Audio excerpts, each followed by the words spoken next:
السلام علیکم ورحمۃ اللہ تعالی وبرکاتہ۔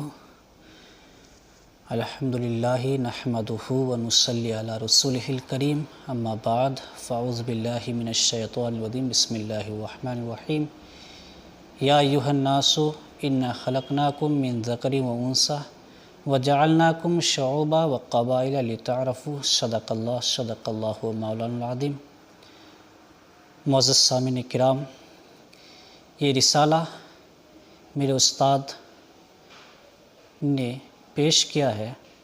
انہوں نے لکھا ہے، میں نے ایک مرتبہ اس کو مطالعہ کیا تو مجھے بہت اچھا لگا، تو میں نے سوچا کہ میں لوگوں کے سامنے اس کو ضرور پیش کروں۔ اسلامی خاندانی نظام۔ یا ایھا الناس انا خلقناکم من ذکر و انثی وجعلناکم شعوبا وقبائل لتعارفوا۔ اے لوگو، ہم نے تم سب کو ایک مرد اور ایک عورت سے پیدا کیا اور تمہاری شناخت کے لیے شاخوں اور خاندان نو میں بانٹا۔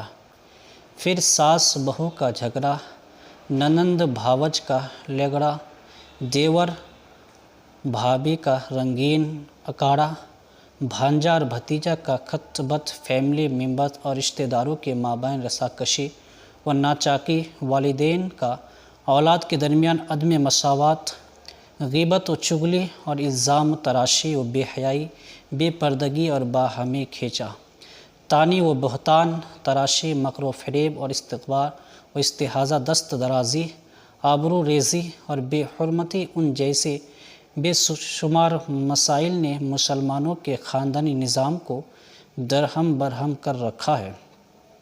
خاندان جہاں ایک نئی نسل پرورش پاتی ہے، جہاں کے سکون پر انسان کے تمام تر دینی دنیاوی فلاح و بہبود کا دار و مدار ہوتا ہے، اسلام ایک دین دار اور صالح خاندان کی تشکیل کرنا چاہتا ہے۔ کیونکہ خاندان سماج کے ایک یونٹ ہوتا ہے، اسلامی معاشی تبھی وجود میں آ سکتا ہے جب سب سے پہلے اسلامی خاندان وجود میں لانے کی کوشش کی جائے۔ خاندان کی دو قسمیں ہیں۔ نمبر ایک، مختصر خاندان۔ یہ خاندان بیوی، بچوں اور والدین پر مشتمل ہوتا ہے۔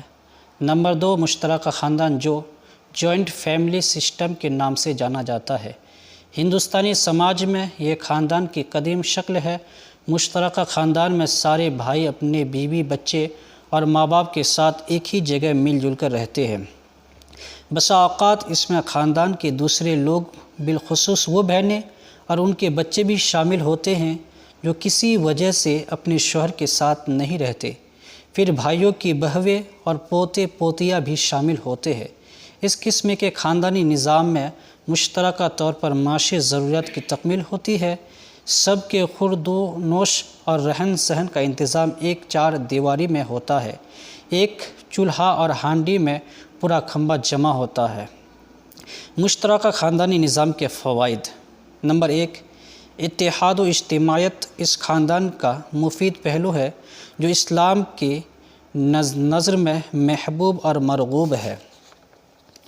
نمبر دو، پورے خاندان کے ایک ساتھ رہنے، کھانے پینے اور دکھ سکھ بانٹنے سے استحکام اور مضبوطی آتی ہے، اور خاندان کا یہ اتفاق خاندان کے ہر فرد کے لیے استحکام اور مضبوطی کا باعث ہوتا ہے۔ مشترکہ خاندانی نظام کا ایک فائدہ یہ بھی ہے کہ ایک ساتھ کاروبار کرنے سے آمدنی میں اضافہ ہوتا ہے اور دولت بانٹ بکھرنے سے بچ جاتی ہے۔ نمبر تین، ضعیف والدین اور خاندان کے کمزور افراد کی نگہداشت۔ اسلام میں خدمت والدین کی جو اہمیت ہے وہ اس بات سے آیا ہے کہ قرآن مجید میں 12 مقامات پر والدین کے ساتھ حسن سلوک کرنے کی تاکید وارد ہوئی ہے۔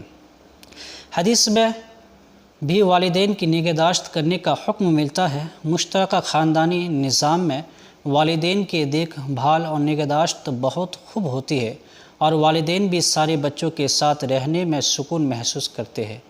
نمبر چار، کمزور کی دیکھ بھال۔ اسلام یتیم، بیوہ اور خاندان کے کمزور لوگوں کے دیکھ بھال کا حکم دیتا ہے اور اس کی ترغیب دیتا ہے۔ مشترکہ خاندانی نظام میں یہ عمل بہت عمدہ طریقے سے ہو جاتا ہے۔ جو لوگ معاشی اعتبار سے کمزور ہوتے ہیں ان کی بھی گزر بسر بآسانی ہو جاتی ہے۔ مشترکہ خاندانی نظام کے نقصانات۔ اس کے نقصانات اس کے فوائد سے کئی زیادہ ہیں۔ شرعی نقطۂ نظر سے اس نظام میں بڑی بے اعتدالیاں اور ناہمواریاں پائی جاتی ہیں۔ اس میں بے شمار نفسیاتی، معاشرتی، جنسی اور معاشی مفاسد بھی شامل ہے۔ مشترکہ خاندانی نظام عام طور پر ایک شخص کی جابرانہ حاکمیت پائی جاتی ہے جو بہت سے نفسیاتی نقصانات کا سبب بننے لگتی ہے۔ اس نظام خاندان کے نفسیاتی نقصان کا دوسرا پہلو یہ ہے کہ نجی زندگی کا تحفظ اور پرآویزی نہ ہونے کی وجہ سے افراد بے اطمینانی کی کیفیت سے دوچار ہو جاتے ہیں۔ کیونکہ انسانی فطری طور پر حریت پسند واقع ہوا ہے، وہ سخت اجتماعیت میں بھی انفرادیت کا خواہاں ہوتا ہے اور بے پناہ مشغولیت میں بھی تنہائی کا متمنی ہوتا ہے۔ اللہ پاک نے انسان کی عجیب خلقت بنائی ہے۔ وہ سب کے ساتھ رہتے ہوئے بھی اکیلا رہنا چاہتا ہے اور تنہائی میں بھی وہ اکیلا نہیں ہوتا۔ ہر شخص کی اپنی شناخت ہے، اپنا ذوق اور مزاج ہے، اپنے مسائل اور ضروریات ہے۔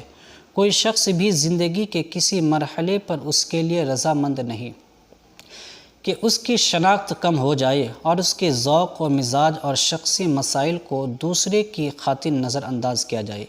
ہر اعتدال پسند انسان چاہتا ہے کہ وہ دوسروں کے کام آئے، مگر دوسروں کی خاطر خود اس کی شخصیت فنا نہ ہو جائے۔ عام انسانی اقدار کا لحاظ و احترام ضروری ہے، مگر اس کی اپنی پراویسی بھی ختم نہ ہو۔ اسی لیے شریعت مطہرہ نے اپنے تمام قانونی احکام و ہدایات میں اس فطری تنوع کا لحاظ رکھا ہے۔ زندگی کا کوئی مرحلہ ہو، اسلام نے اپنے کسی بھی حکم میں یہ احساس نہیں ہونے دیا کہ اس نے کسی فریق یا زندگی کے کسی پہلو کو نظر انداز کیا ہو یا کسی کی شناخت کو ختم کرنے کی کوشش کی ہو۔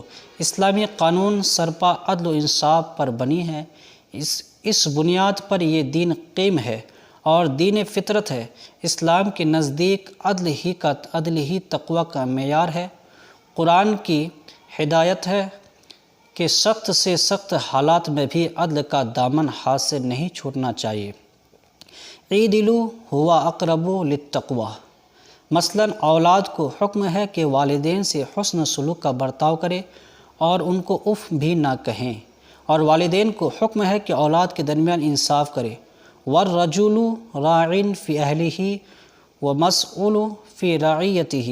آدمی اپنے گھر والوں کا نگراں ہے، اس سے اس کی رعیت کے بارے میں باز پرس ہوگی۔ اسی طرح نکاح کے معاملہ میں والدین کو حکم ہے کہ بالغہ کا نکاح اس کی مرضی کے بغیر نہ کیا جائے، ورنہ نکاح درست نہ ہوگا۔ دوسری طرف لڑکی کو متنبہ کیا گیا کہ والدین کے مشورے کے بغیر نکاح نہ کرے۔ ان مثالوں سے واضح ہے کہ اسلام میں ہر طبقہ کی رعایت ہے۔ اسلام کسی کو بھی جبر و استبداد کی اجازت نہیں دیتا، بلکہ اسلام دو طرفہ ہدایات دے کر لوگوں کے حقوق، ان کی شناخت اور ترجیحات کا تحفظ کیا ہے تاکہ ہر شخص کی ذاتیہ بھی محفوظ رہے اور اجتماعیت بھی برقرار رہے، جبکہ مشترکہ خاندانی نظام عدم تسکین کے اعتبار سے بھی نفسیاتی نقصان کا باعث ہوتا ہے۔ بہت سارے لوگوں کے ہر وقت آمد و رفت سے میاں بیوی کے ساتھ رہنے کے مواقع کم ہی مل پاتے ہیں، جس سے رشتوں میں دوری رہتی ہے اور شرم و حیا کا نام دے کر ان کے ہلنے پھرنے پر پابندی عائد کر دی جاتی ہے۔ معاشرتی نقصان۔ معاشرتی اعتبار سے مشترکہ خاندان اپنے اندر بڑی ناہمواریاں رکھتا ہے۔ کھانے پینے کے معاملات میں اپنی پسندیدہ اور ترجیحات دستبردار ہونا پڑتا ہے۔ مائیں اپنے بچوں کی پسندیدہ چیزیں نہیں بنا سکتے۔ افراد خاندان کے درمیان تعلقات کے خراب ہونے کے امکان زیادہ بڑھ جاتے ہیں۔ ان سب کے ساتھ جھوٹ، فریب، چوری، غیبت میں لگے رہنا وغیرہ وغیرہ کے لیے یہاں فضا زیادہ سازگار ہوتی ہے، کیونکہ اکیلے سامان منگوا کر کھانا اس نظام میں سخت ناپسندیدہ سمجھا جاتا ہے، اس لیے چوری چھپے اس کا انتظام کیا جاتا ہے، جس سے افراد کے درمیان عجیب طرح کی خود غرضی کی فضا قائم ہونے لگتی ہے۔ عورتیں ایک دوسرے کی برائیوں اور شکایتوں میں لگی رہتے، کام کاج کو لے کر کوئی ذمہ داری محسوس نہیں کرتا، کوئی دن بھر کام کرتا رہتا اور کوئی فرصت میں رہتا۔ معاشی نقصان: اگرچہ مشترکہ خاندان میں کمزور افراد کی بھی پرورش ہو جاتی ہے، لیکن اس نظام میں گھر کے بہت سارے لوگ نااہل اور کاہل بن جاتے ہیں، کیونکہ ان کی ضروریات زندگی کی تکمیل ہوتی رہتی۔ چنانچہ ایسے گھروں میں کمانے والے کم اور کھانے والے زیادہ ہوتے ہیں۔ کمزوروں اور مجبوروں کے ساتھ تعاون کرنے کا اسلام مستحکم قرار دیتا ہے، لیکن اگر یہ صحت مند اور ہٹے کٹے لوگوں کو نااہل بنا دے تو یہ اسلام کے رویے کے منافی ہے۔ اس کے علاوہ مشترکہ خاندان میں چونکہ مال کو مشترکہ طور پر خرچ کیا جاتا، جس کے نتیجے میں ہر شخص اسے غیر کا مال تصور کر کے بے دردی سے استعمال کرتا ہے، چنانچہ سامان کا ضیاع زیادہ ہوتا ہے اور سامان جلدی ہی خراب بھی ہو جاتا ہے۔ دینی نقصانات: اس نظام خاندان سے مربوط افراد کے لیے بعض دینی تقاضوں کی تکمیل مشکل ہو جاتی ہے، جیسے فرض نمازوں کی قضا، خاص طور پر فجر کی نماز میاں بیوی کے لیے انجام دینا مشکل ہوتا۔ اس کے ساتھ ہی پردے کا احکام عمل آوری ممکن نہیں ہو پاتی، کیونکہ بہت سے غیر محرموں کا ہر وقت گھر میں آنا جانا رہتا، جو بہت سے مفاسد کی وجہ بن سکتا ہے۔ خاص طور پر نوجوان کزن کی ایک دوسرے سے بے تکلفی برائی کا باعث بن سکتی ہے۔ مشترکہ خاندان کے دینی نقصانات کا ایک پہلو یہ بھی ہے کہ مختلف افراد کی کمائی کا معیار الگ الگ ہوتا ہے، لیکن مشترکہ کمائی سے جب کوئی جائیداد لی جاتی تو بعد میں تقسیم جائیداد کے وقت سب کو برابر ملتی ہے، جس میں ممکن ہے کہ زیادہ کمائی والے کو کم ملے اور کمائی والے کو جو انصاف کے خلاف ہے اور ناحق طریقے سے غیر کا مال کھانے کے مترادف ہے۔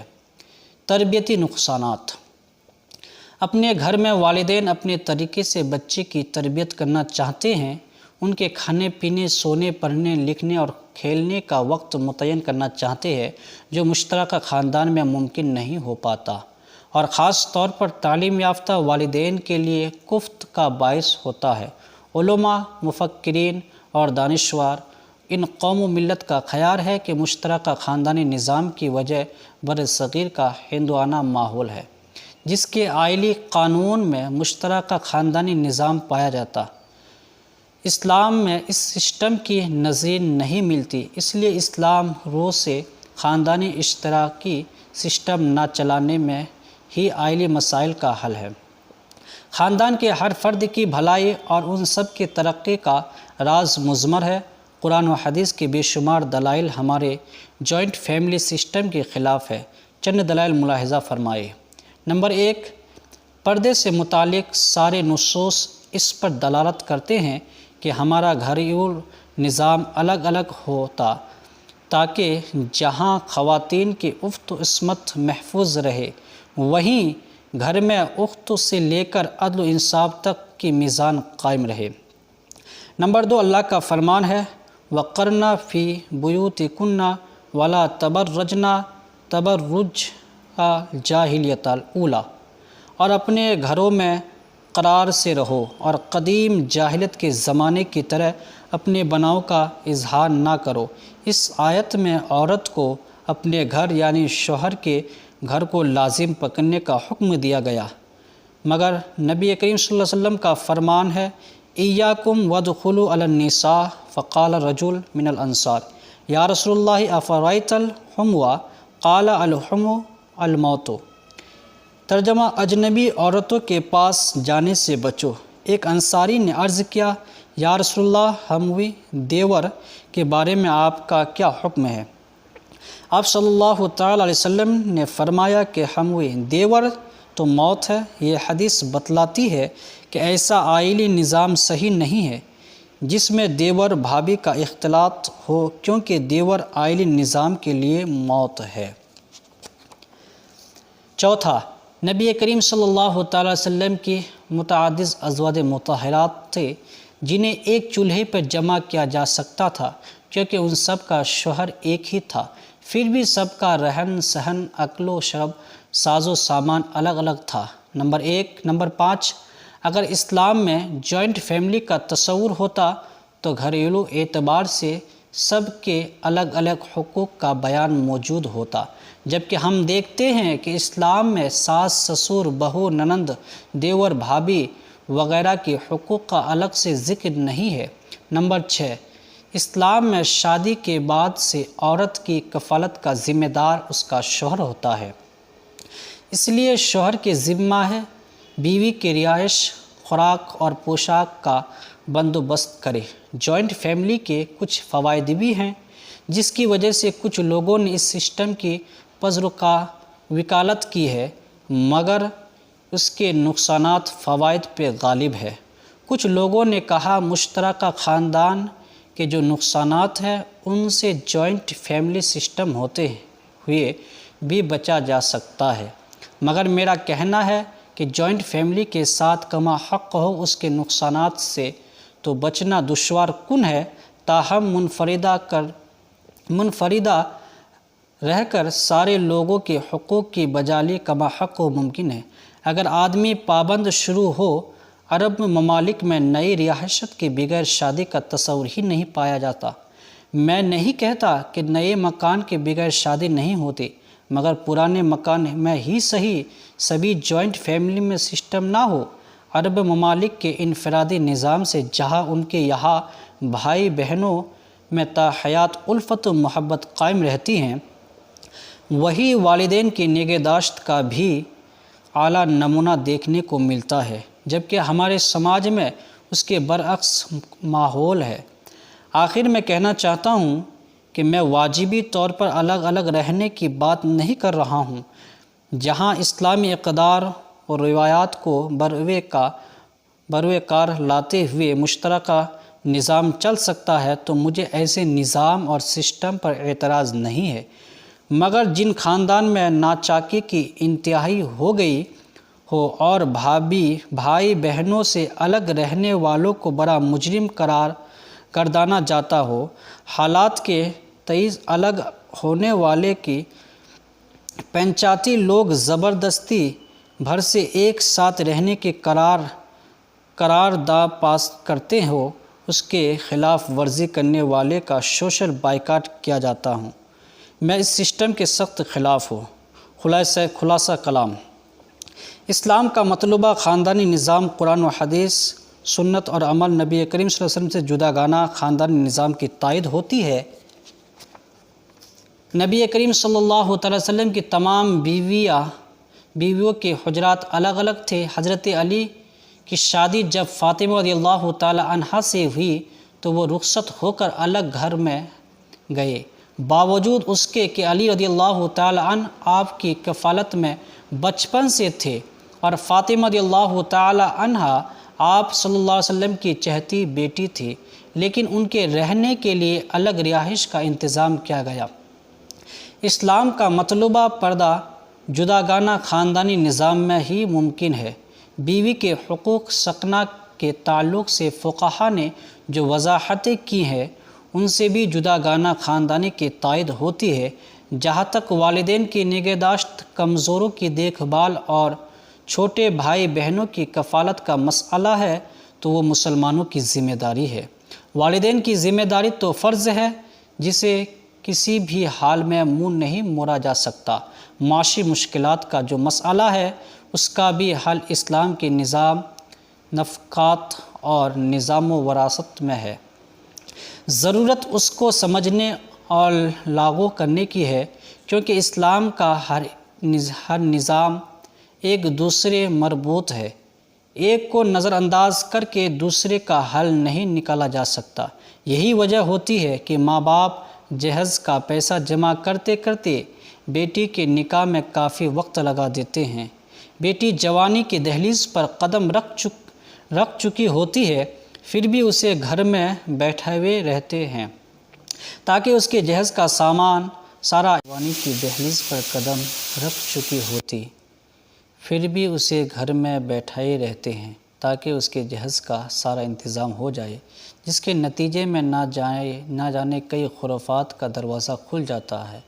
موجودہ دور میں ہم جس دہانے پر کھڑے ہیں وہ بد سے بدترین ہو چکا ہے، اور اس کی سب سے اہم وجہ نکاح کو مشکل بنانا ہے۔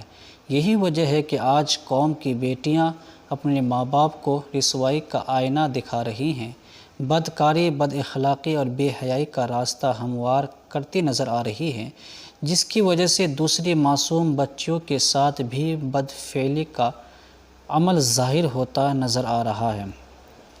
دوسرے معصوم بچوں کے ساتھ بھی جبراً بد فعلی ہو رہی ہے، اور یہی وجہ ہے کہ آج پورے ملک میں پوری دنیا میں زنا کاری عام ہو چکی۔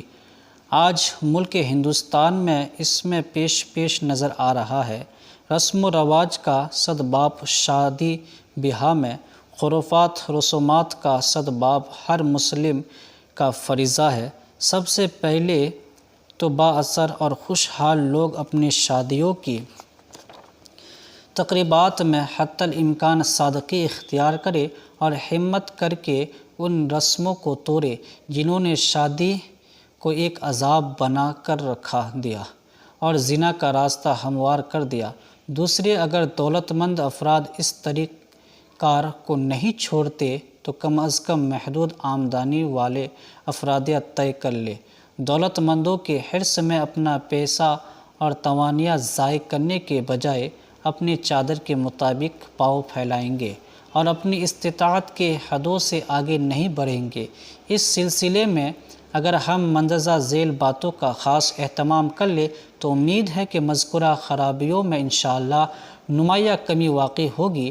خاص نکاح اور ولیمہ کی تقریبات کے علاوہ جو تقریبات منگنی، مہندی وغیرہ کے نام سے رواج پا گئی ہے، ان کو یکسر ختم کیا جائے اور یہ طے کر لیا جائے کہ ہماری شادیوں میں یہ تقریبات نہیں ہوگی۔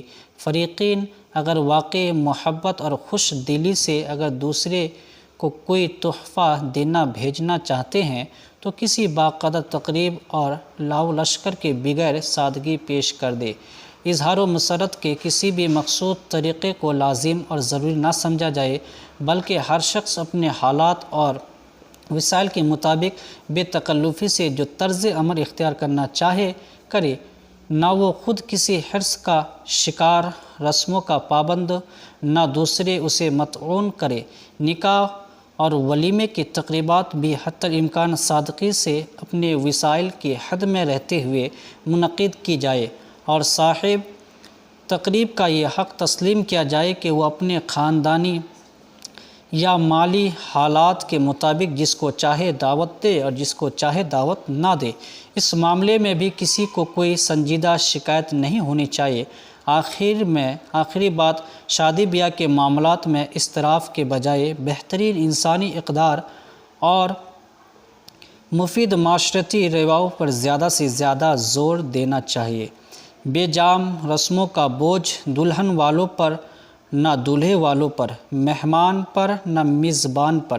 تقریبات میں صادقے، متانت اور شائستگی کا پہلو نمایاں ہو، بزرگوں کی ہدایت کا احترام کیا جائے اور بچوں کے تقاضوں کو خوش اسلوبی سے سلجھایا جائے۔ ایسی ہی باتوں پر عمل آمد سے ایک ایسے معاشرتی خواب کو حقیقت پر بدلا جا سکتا ہے جہاں کے افراد پریشانیوں، الجھنوں اور ذہنی تناؤ سے محفوظ اور مامون ہوں۔ زندگی کے تقاضے بہت سادہ ہیں، فطرت سادگی پسند ہے، لیکن ہم لوگ اپنے ہاتھوں سے اپنی زندگیاں مشکل بناتے اور فطرت کو آلودہ کرتے ہیں۔ مجھے امید ہے کہ انشاءاللہ آپ ضرور اس پر عمل کریں گے۔ وآخر دعوانا الحمدللہ رب العالمین۔ السلام علیکم ورحمۃ اللہ وبرکاتہ۔ جوانی کی دہلیز پر قدم رکھ چکی ہوتی، پھر بھی اسے گھر میں بیٹھائے رہتے ہیں تاکہ اس کے جہیز کا سارا انتظام ہو جائے، جس کے نتیجے میں نہ جانے کئی خرافات کا دروازہ کھل جاتا ہے۔ موجودہ دور میں ہم جس دہانے پر کھڑے ہیں وہ بد سے بدترین ہو چکا ہے، اور اس کی سب سے اہم وجہ نکاح کو مشکل بنانا ہے۔ یہی وجہ ہے کہ آج قوم کی بیٹیاں اپنے ماں باپ کو رسوائی کا آئینہ دکھا رہی ہیں، بدکاری، بد اخلاقی اور بے حیائی کا راستہ ہموار کرتی نظر آ رہی ہیں، جس کی وجہ سے دوسری معصوم بچیوں کے ساتھ بھی بدفعلی کا عمل ظاہر ہوتا نظر آ رہا ہے۔ دوسرے معصوم بچوں کے ساتھ بھی جبراً بدفعلی ہو رہی ہے، اور یہی وجہ ہے کہ آج پورے ملک میں پوری دنیا میں زنا کاری عام ہو چکی۔ آج ملک ہندوستان میں اس میں پیش نظر آ رہا ہے۔ رسم و رواج کا سدباب شادی بیاہ میں، خرافات رسومات کا سدباب ہر مسلم کا فریضہ ہے۔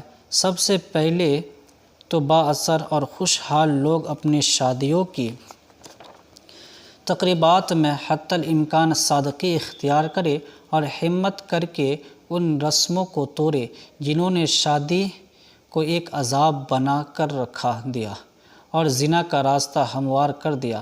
دوسرے، اگر دولت مند افراد اس طریقہ کار کو نہیں چھوڑتے تو کم از کم محدود آمدنی والے افراد طے کر لیں۔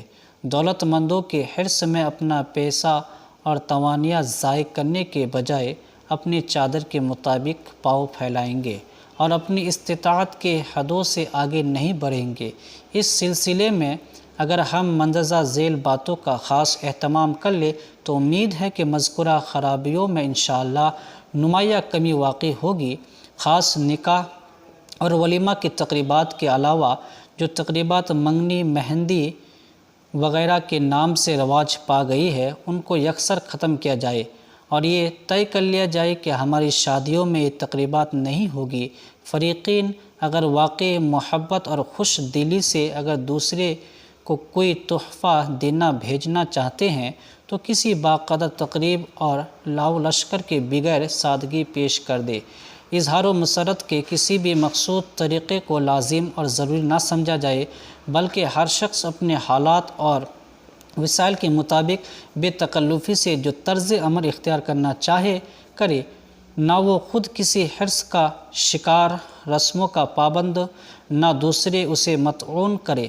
نکاح اور ولیمے کی تقریبات بھی حتی الامکان سادگی سے اپنے وسائل کی حد میں رہتے ہوئے منعقد کی جائے اور صاحب تقریب کا یہ حق تسلیم کیا جائے کہ وہ اپنے خاندانی یا مالی حالات کے مطابق جس کو چاہے دعوت دے اور جس کو چاہے دعوت نہ دے۔ اس معاملے میں بھی کسی کو کوئی سنجیدہ شکایت نہیں ہونی چاہیے۔